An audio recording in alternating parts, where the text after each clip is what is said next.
Hello friends, welcome to GS career academy. आज है 29 अप्रैल 2022 और 29 अप्रैल के करंट अफेयर के सभी इंपॉर्टेंट क्वेश्चन साथ में करंट अफेयर के फैक्ट को इस वीडियो में डिस्कस करेंगे। करंट अफेयर के बाद कुछ स्टैटिक जीके के इंपॉर्टेंट क्वेश्चन को और कल के करंट अफेयर को रिवाइज किया जाएगा। आज की पीडीएफ फाइल को आप हमारे टेलीग्राम चैनल से डाउनलोड कर सकते हैं। टेलीग्राम चैनल की लिंक इस वीडियो के डिस्क्रिप्शन में दी हुई है। देखिए, आज का पहला करंट अफेयर है, Times Higher Education Impact Ranking 2022 में प्रथम स्थान किस यूनिवर्सिटी को मिला है। तो अभी टाइम्स हायर एजुकेशन की इम्पैक्ट रैंकिंग 2022 में पहला स्थान मिला है ऑस्ट्रेलिया की वेस्टर्न सिडनी यूनिवर्सिटी को। तो इस क्वेश्चन के लिए ए ऑप्शन सही है। देखिए, जो ये रैंकिंग बनाई गई है इसमें टोटल 106 देशों के 1406 यूनिवर्सिटीज को शामिल किया गया है और इसमें जो प्रथम स्थान मिला है वेस्टर्न सिडनी यूनिवर्सिटी जो कि ऑस्ट्रेलिया में है। दूसरे पोजीशन पर है अमेरिका की एरोजेना स्टेट यूनिवर्सिटी। वहीं बात की जाए अपने देश भारत की, तो अपने देश भारत की इसमें अमृता विश्व विद्यापीठम इसको मिला है 46वां स्थान और भारत की ही लवली प्रोफेशनल यूनिवर्सिटी को इसमें 76वां स्थान मिला है।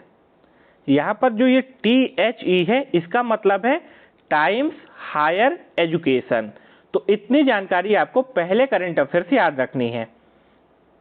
नेक्स्ट करंट अफेयर है, हाल ही में बिटकॉइन को अपनी आधिकारिक मुद्रा के रूप में अपनाने वाला विश्व का दूसरा देश कौन बना है। तो फ्रेंड्स, अभी विश्व का दूसरा देश मध्य अफ्रीकी गणराज्य बना है जिसने बिटकॉइन को अपनी आधिकारिक मुद्रा के रूप में अपनाया है। वहीं बात कर लेते हैं पहला देश कौन सा बना था जिसने बिटकॉइन को अपनी आधिकारिक मुद्रा के रूप में अपनाया था। तो पहला देश बना था एल साल्वाडोर और अब दूसरा देश बन गया है मध्य अफ्रीकी गणराज्य। देखिए, बिटकॉइन के बारे में कुछ इंपॉर्टेंट इंफॉर्मेशन को देख लेते हैं।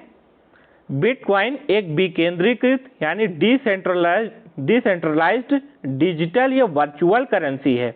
इसकी शुरुआत हुई थी 2009 में।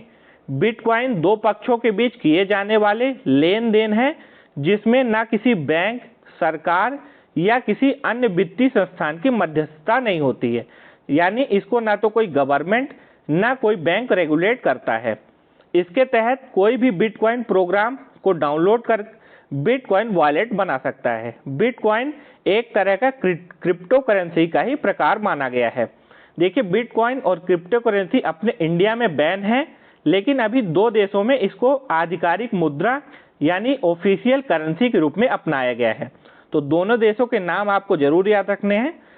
मध्य अफ्रीकी गणराज्य एक देश है और एक देश है एल साल्वाडोर। आप में से जो लोग जीएस करियर एकेडमी की यूट्यूब चैनल पर पहली बार विजिट कर रहे हैं तो वो प्लीज इस चैनल को सब्सक्राइब कर लें, साथ में बेल आइकन को प्रेस करना बिल्कुल ना भूलें। अगर आपको आज की वीडियो अच्छी लगे, हेल्पफुल लगे, तब आप इस वीडियो को लाइक और शेयर भी करिएगा। नेक्स्ट करंट अफेयर है, champions of the earth life time achievement award किसे मिला है। तो अभी सर डेविड एटनबरो को champions of the earth life time achievement award से सम्मानित किया गया है। तो इस क्वेश्चन के लिए बी ऑप्शन सही है। आपसे एग्जाम में यह भी पूछा जा सकता है कि champions of the earth life time achievement award किसके द्वारा दिया जाता है। तो इसको दिया जाता है UNEP के द्वारा। UNEP का फुल फॉर्म होता है United Nation Environment Programme. UNEP की स्थापना कब हुई थी? 1972 में। इसका मुख्यालय कहां पर है? केनिया की कैपिटल नैरोबी में। प्रेजेंट टाइम में UNEP के हेड कौन है? तो इसके हेड है प्रेजेंट टाइम में ईगर एंडरसन। अब यह अवार्ड इस बार सर डेविड एटनबरो को मिला है। तो सर डेविड एटनबरो एक जीव विज्ञानी, प्राकृतिक इतिहासकार और जाने माने ब्रॉडकास्टर हैं। आप यहाँ इमेज में भी देख सकते हैं, ये हैं sir David Attenborough. Sir David को यह पुरस्कार प्रकृति की सुरक्षा और संरक्षण के लिए रिसर्च, डॉक्यूमेंटेशन और एडवोकेसी के प्रति समर्पण की वजह से मिला है। नेक्स्ट करंट अफेयर है, हाल ही में BRO@63 बहुआयामी अभियान को हरी झंडी कहां दिखाई गई है। तो अभी उत्तराखंड की राजधानी देहरादून में उत्तराखंड के राज्यपाल गुरमीत सिंह के द्वारा BRO@63 बहुआयामी अभियान को हरी झंडी दिखाई गई है। तो इस क्वेश्चन के लिए सी ऑप्शन सही है। उत्तराखंड की राजधानी देहरादून में इसको अभी हरी झंडी दिखाई दी। अब BRO@63 ये क्या है? तो BRO का फुल फॉर्म है बॉर्डर रोड ऑर्गेनाइजेशन, यानी सीमा सड़क संगठन। अभी इसके 63वें स्थापना दिवस के अवसर पर ही इस अभियान को हरी झंडी दिखाई गई है। अब यह अभियान कहां पर शुरू हुआ है? उत्तराखंड में। तो उत्तराखंड से रिलेटेड जो आपको फैक्ट याद रखने हैं, उत्तराखंड के मुख्यमंत्री ने 1064 भ्रष्टाचार विरोधी मोबाइल ऐप को लॉन्च किया है, यानी 1064 को आप उत्तराखंड में डायल करके उत्तराखंड में कोई भी अगर करप्शन है उसकी शिकायत डायरेक्ट कर सकते हैं। उत्तराखंड सरकार ने हिम प्रहरी योजना को शुरू करने की घोषणा की है।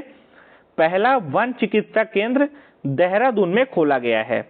भारत के पहले जैव विविधता उद्यान भारत वाटिका का उद्घाटन भी उत्तराखंड में हुआ है। उत्तराखंड के जो प्रमुख नेशनल पार्क हैं, कई एग्जाम में पूछे गए हैं, तो याद रखना है आपको जिम कॉर्बेट राष्ट्रीय उद्यान, नंदा देवी राष्ट्रीय उद्यान, गंगोत्री राष्ट्रीय उद्यान और राजाजी नेशनल पार्क। ये जो चारों नेशनल पार्क है कहां पर है? उत्तराखंड में। वहीं अगर आपसे पूछ ले कि भारत का पहला राष्ट्रीय उद्यान कौन सा था, तो भारत का पहला राष्ट्रीय उद्यान है जिम कॉर्बेट राष्ट्रीय उद्यान। नेक्स्ट क्वेश्चन है, भारतीय महिला हॉकी टीम की किस पूर्व कप्तान का बेंगलुरु में 81 साल की उम्र में निधन हो गया है? तो भारतीय महिला हॉकी टीम की पूर्व कप्तान थी एल्वेरा ब्रेटो, जिनका अभी हाल ही में 81 साल की उम्र में बेंगलुरु में निधन हो गया है। आप यहाँ इमेज में देख सकते हैं, ये है भारतीय महिला हॉकी टीम की पूर्व कप्तान एल्वीरा ब्रेटो। इनको अर्जुन पुरस्कार से भी सम्मानित किया जा चुका है और इनका अभी हाल ही में निधन हो गया है। नेक्स्ट करंट अफेयर है, हाल ही में कौन से देश को संयुक्त राष्ट्र विश्व पर्यटन संगठन यानी WTO वर्ल्ड टूरिज्म ऑर्गेनाइजेशन से अलग कर दिया गया है? तो अभी रूस को WTO से अलग किया गया है। कुछ दिनों पहले ही रूस को UNHRC से भी अलग किया गया था। UNHRC का फुल फॉर्म है United nation human right council, इससे भी अलग किया गया था और अभी रूस को WTO से भी अलग कर दिया गया है। एक्चुअली में रूस और यूक्रेन के बीच जो युद्ध चल रहा है उसकी वजह से जो कड़े कदम उठाए जा रहे हैं यूनाइटेड नेशन की तरफ से, इसी के तहत ही अभी रूस को WTO से अलग किया गया है। अब जान लेते हैं संयुक्त राष्ट्र विश्व पर्यटन संगठन के बारे में। विश्व पर्यटन संगठन, इसकी स्थापना कब हुई थी? 1 नवंबर 1975 को। इसका मुख्यालय कहां पर है? स्पेन की राजधानी मैड्रिड में। इसके महासचिव कौन है? जुराब पोलोली कासविली। कौन है? जुराब पोलोली कासविली। अभी कुछ दिनों पहले ही WTO ने तमिलनाडु के पोचमपल्ली को दुनिया के सर्वश्रेष्ठ पर्यटन गांवों में से एक घोषित किया है। इंपॉर्टेंट फैक्ट है आपके आने वाली परीक्षाओं के लिए। नेक्स्ट करंट अफेयर है, उलान बटार में संपन्न एशियाई कुश्ती चैंपियनशिप 2022 में एकमात्र भारतीय स्वर्ण पदक विजेता कौन है?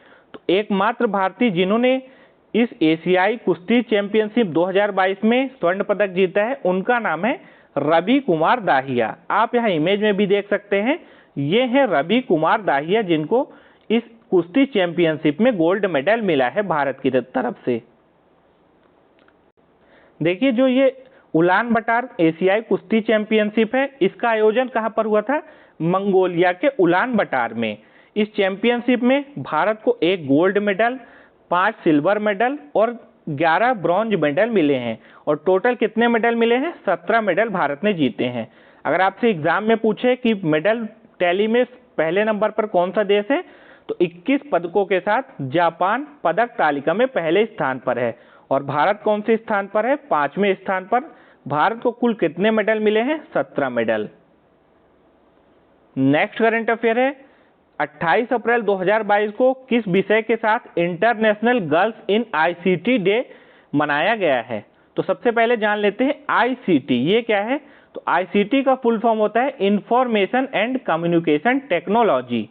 और अभी जो ये 28 अप्रैल को दिवस मनाया गया है, तो इसकी इस बार थीम रखी गई है एक्सेस एंड सेफ्टी। देखिए आप लोग याद रखिएगा, international girls in ICT day, ये हर वर्ष कोई एक फिक्स डेट को नहीं मनाया जाता है। एक्चुअली में जो अप्रैल माह के लास्ट गुरुवार आता है उस दिन ही international girls in ICT day को मनाया जाता है। और 2022 में इस दिन की थीम रखी गई है access and safety. Next current affair है, हाल ही में किसे 2022 के लिए यूनेस्को वर्ल्ड बुक कैपिटल के लिए नामित किया गया है? मैक्सिको का एक शहर है जिसका नाम है क्या?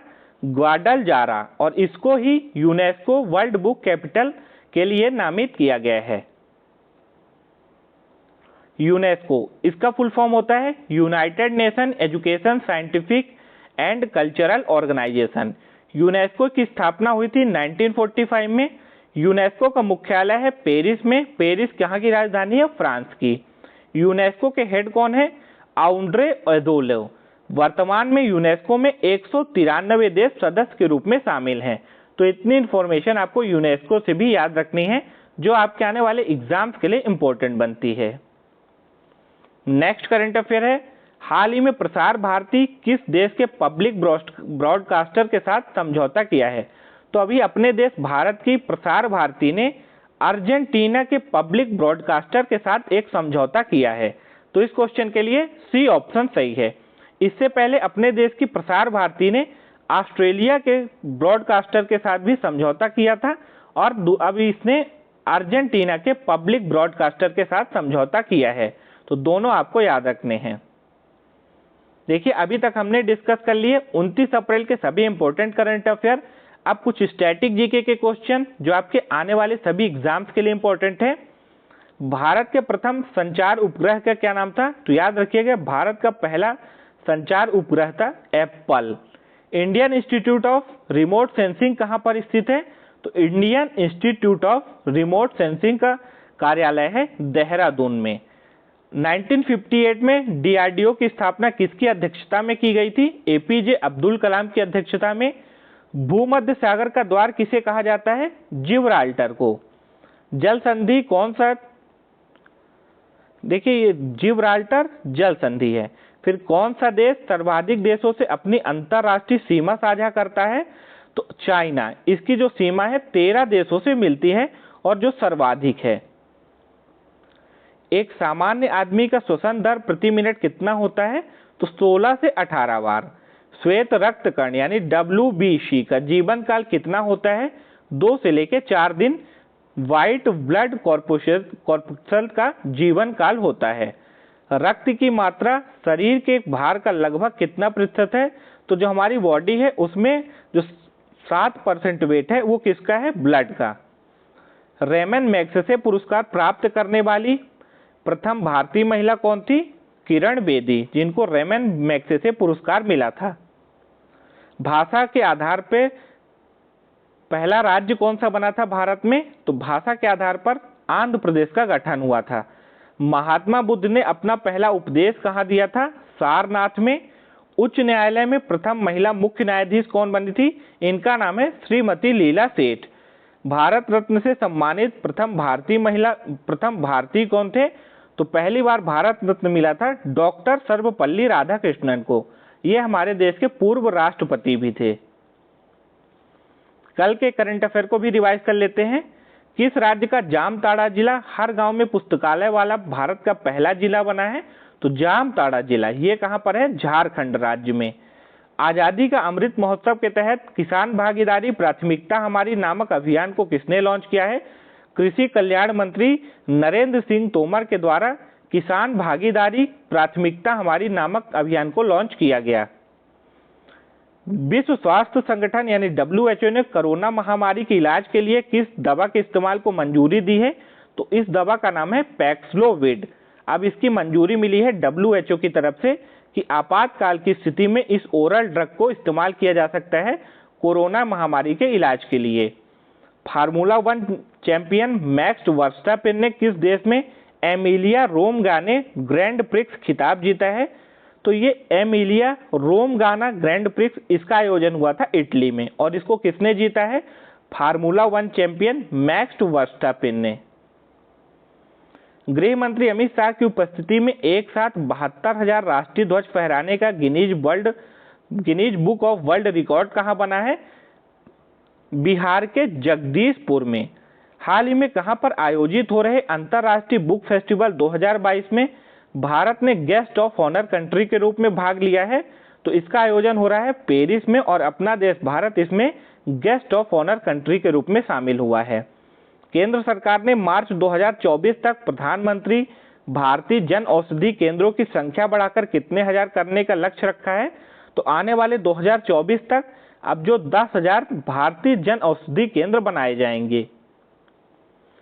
कल की क्लास में आपसे 2 क्विज के क्वेश्चन पूछे गए थे। पहला क्वेश्चन था भारत के राष्ट्रपति के पद के लिए चुनाव लड़ने के लिए उम्मीदवार की न्यूनतम और अधिकतम आयु कितनी होनी चाहिए? तो देखिए, न्यूनतम आयु होनी चाहिए 35 साल और जो अधिकतम आयु है इसकी कोई समय सीमा नहीं है। दूसरा क्वेश्चन था जो आपसे पूछा गया था, शहरी स्थानीय निकायों को निधियों के हस्तांतरण की सिफारिश कौन करता है? तो इसकी सिफारिश की जाती है राज्य वित्त आयोग के द्वारा। आप में से बहुत से लोगों ने इस दोनों क्विज के आंसर सही दिए थे। अब आज की क्लास में 2 क्विज आपसे पूछे जा रहे हैं। पहला है, निम्नलिखित में से कौन भारत का पहला इंजीनियरिंग कॉलेज है? ऑप्शन है ए है IIT Roorkee, option B IIT Bombay, option C Calcutta College of Engineering, option D Poona College of Engineering.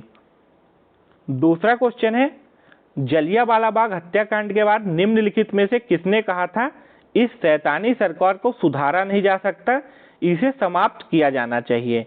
Option A Gandhi ji, option B Annie Besant, option C Lala Lajpat Rai या ऑप्शन डी दादा भाई नेहरू। तो इन दोनों क्विज के आंसर आपको देना है कमेंट बॉक्स में। अगर आज की वीडियो आपको अच्छी लगी हो, हेल्पफुल लगी हो, तो आप इस वीडियो को लाइक और ज़्यादा से ज़्यादा शेयर करिएगा। जो लोग अभी तक चैनल को सब्सक्राइब नहीं किए हैं तो चैनल को सब्सक्राइब करके बेल आइकन को भी प्रेस कर लें, जिससे कि आने वाली सभी वीडियोस की नोटिफिकेशन आपको सबसे पहले मिल जाए।